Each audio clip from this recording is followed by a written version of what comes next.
Olá, gente. Agora que a gente já explicou o conceito de bloco, vai ficar um pouco mais fácil de entender o conceito de visibilidade de variáveis. Em Lua, nós temos dois tipos de visibilidade para as variáveis. Elas podem ser globais ou locais. Variáveis globais, elas podem ser vistas de qualquer local.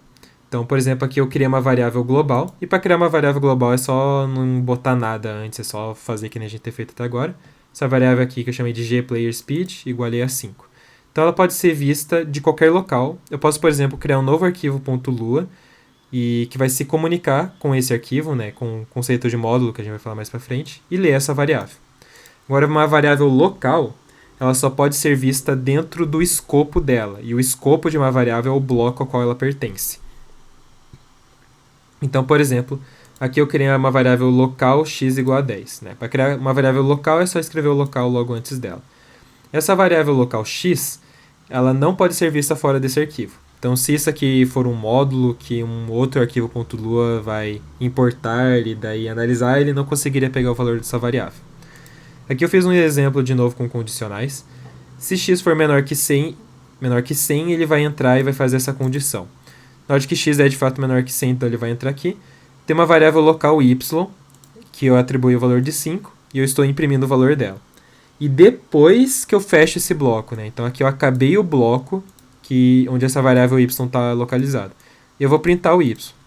Como o y é uma variável global desse bloco, ela não existe fora dele. Então aqui ele vai imprimir nil. Então eu vou mostrar para vocês aqui, Lua 5.4. Visibilidade.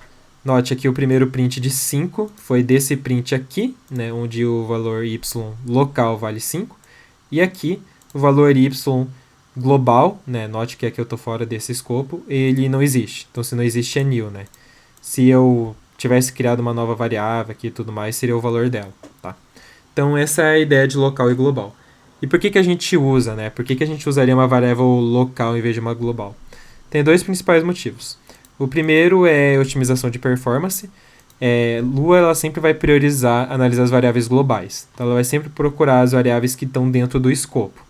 E se ela não conseguir, ela vai procurar uma variável global. Então, você ter variáveis locais ajuda muito. Além de que, se a variável ela é local, uma vez que você sai do bloco, aquela variável pode ser deletada. Então, você também tem uma otimização de memória ali muito boa. É claro, aqui como nossos códigos são pequenininhos, bobinhos, isso não é um problema. Aqui a gente tem 3 variáveis.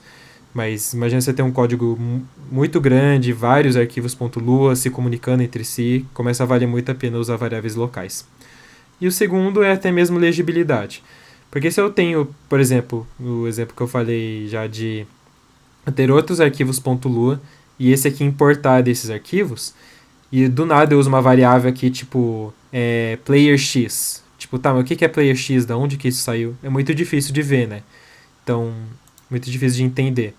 Então, por isso fica complicado de entender um código que tem muitas variáveis globais que vêm de vários locais diferentes. Quando eu tenho uma variável local, fica bem óbvio, né? Ok, essa variável local pertence a esse escopo, eu só tenho que me preocupar ela durante esse escopo, fora dele, essa variável não existe. Então, por isso, um padrão que é muito comum de usar, né? Seguindo o padrão lá do LuaRocks, é você botar um G logo antes de uma variável global. E quando esse G quer dizer global, então você coloca um G minúsculo e deu a variável que você quer dizer. É um padrão comum de se usar, não é necessariamente obrigatório, mas ajuda a entender se a variável é global ou não.